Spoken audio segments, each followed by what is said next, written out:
Assalamualaikum warahmatullahi wabarakatuh. Kembali lagi dengan Ibu Rita. Apa kabar anak-anak hari ini? Semoga kita semua dalam keadaan sehat walafiat dan selalu dalam lindungan Allah Subhanahu wa taala. Hari ini kita akan belajar tentang Al-Qur'an dan hadis sebagai pedoman hidup. Al-Quran merupakan pedoman hidup umat Islam yang selalu digunakan hingga akhir zaman. Nah, selain Al-Quran, ada juga hadis-hadis Nabi yang menjadi pendukung dari penjelasan Al-Quran. Sesuai firman Allah dalam surat An-Nisa ayat 59 yang berbunyi, A'udzu billahi minasyaitonir rajim. Bismillahirrahmanirrahim. Ya ayyuhalladzina amanu atiiullaha wa atiiur rasul wa ulil amri minkum fa in tazatum fi syai'in farudduhu ilallah war rasuli in kuntum mu'minun wa in kuntum mu'minuna billahi wal yaumil akhir dzalika khairu wa ahsanu ta'wila. Yang artinya, wahai orang-orang yang beriman, taatilah Allah dan taatilah Rasul-Mu yaitu Nabi Muhammad dan ulil amri, pemegang kekuasaan di antara kamu. Kemudian, jika kamu berbeda pendapat tentang sesuatu, maka kembalikanlah kepada Al-Quran dan Rasul-Nya yaitu sunnahnya. Jika kamu beriman kepada Allah dan hari kemudian, yang demikian itu lebih utama bagimu dan lebih baik akibatnya. Kandungan surat An-Nisa ayat 59. Yang pertama, keharusan bagi setiap mukmin dan muslim untuk taat kepada Allah dan Rasul-Nya dan pemimpinnya. Yang kedua, taat dan patuh yang dilakukan hendaknya didasari keimanan yang bersumber dari Al-Quran dan hadis. Yang ketiga, harus menaati pemimpin yang benar, yakni pemimpin yang perintah dan tindakannya tidak bertentangan dengan nilai-nilai dalam Al-Quran dan hadis. Selama memimpin pemerintahan kebenaran, wajib hukumnya untuk ditaati dan dipenuhi, begitu pula sebaliknya. Dalam surat An-Nahl ayat 64, Allah berfirman seperti ini. A'udzu billahi minasyaitonir rajim. Bismillahirrahmanirrahim. Wa ma anzalna 'alaikal kitaba illa litubayyana lahumul ladzi ikhtalafu fihi wa hudan wa rahmatan liqaumin yu'minun.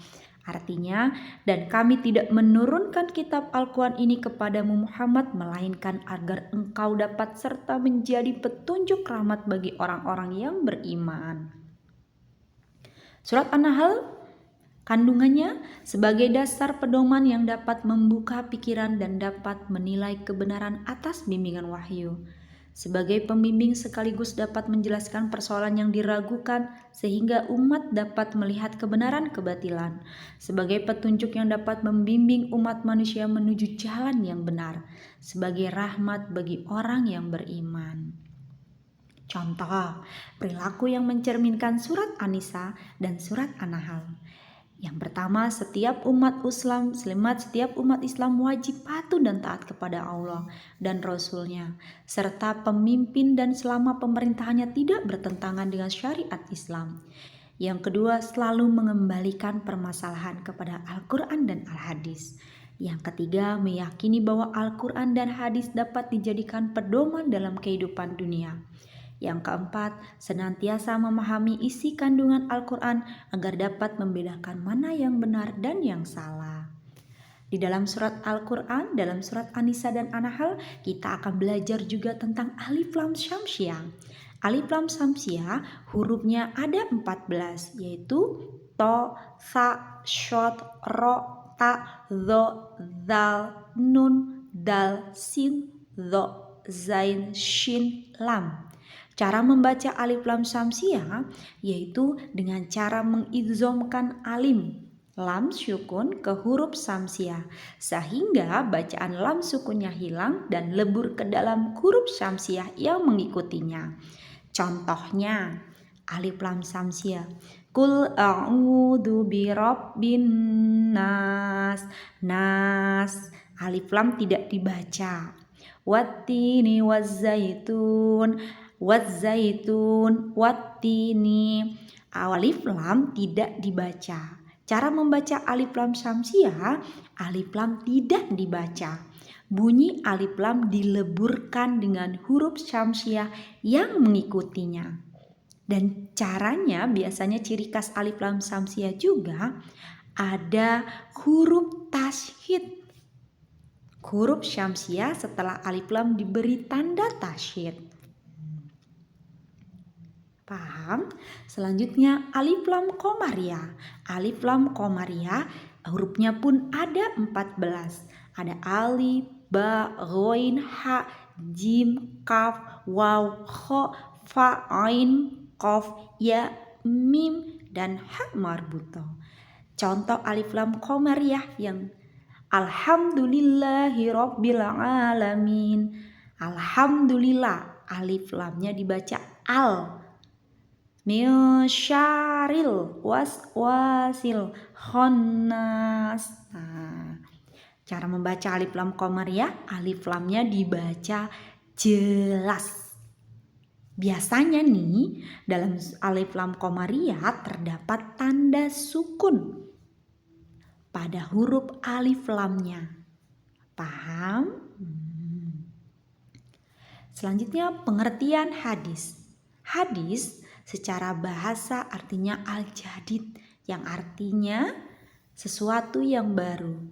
Menurut para hadis merupakan segala perkataan, sabda, kejadian, peristiwa, ketetapan yang disandarkan kepada Nabi Muhammad SAW. Bentuk hadis ada hadis qauli, hadis fi'li, hadis takriri. Hadis qauli, hadis yang berisi tentang segala perkataan Nabi Muhammad SAW berupa tuntutan, petunjuk syara, peristiwa-peristiwa dan kisah-kisah baik yang berkaitan dengan akidah, syariah maupun akhlak. Hadis fi'li, hadis yang berisi tentang segala perbuatan Nabi yang saat itu menjadi panutan dan sahabat Nabi. Ya kan? Hadis takriri, hadis yang merupakan ketetapan Nabi Muhammad SAW terhadap apa yang datang atau dikemukakan oleh para sahabatnya. Selanjutnya beliau membiarkan atau mendiamkan perbuatan tersebut tanpa menyampaikan penegasan apakah beliau membenarkan atau menyalahkan. Kualitas hadis itu ada hadis sahih yang artinya sehat, selamat, benar, yang sah, sempurna. Berarti hadis sahih itu hadis yang sah, hadis yang sehat, hadis yang selamat. Sebagian ulama berpendapat bahwa hadis sahih ini hadis yang benar-benar disandarkan kepada Nabi kita, Nabi Muhammad SAW. Yang kedua, hadis hasan, hadis yang mirip dengan hadis sahih, hadis yang diriwayatkan oleh perawi yang adil namun kurang kuat hafalannya. Letak perbedaannya hanya pada tingkat hafalan dan riwayatnya. Yang terakhir, hadis dhaif, hadis yang lemah, sakit atau tidak kuat. Sedangkan pengertian secara istilah, hadis yang tidak memiliki satu syarat atau lebih disebut hadis sahih dan hasan. Terima kasih. Oh, masih ada fungsi hadis. Fungsi hadis yang pertama memperjelas Al-Quran, kemudian menafsirkan Al-Quran, memberikan kepastian hukum dan membatalkan. Nah, hadis takri, tafsir, dan tasri dan tabdil ini. Baiklah, terima kasih banyak. Sekian penjelasan dari Ibu. Jika ada yang tidak paham, silakan chat Ibu secara pribadi. Jazakumullahu khairan. Akhiru qauli hada. Wassalamualaikum warahmatullahi wabarakatuh. Nanti untuk alif lam syamsiah dan alif lam qamariyah Ibu akan menjelaskan dengan video-video selanjutnya yang akan Ibu buat. Terima kasih banyak.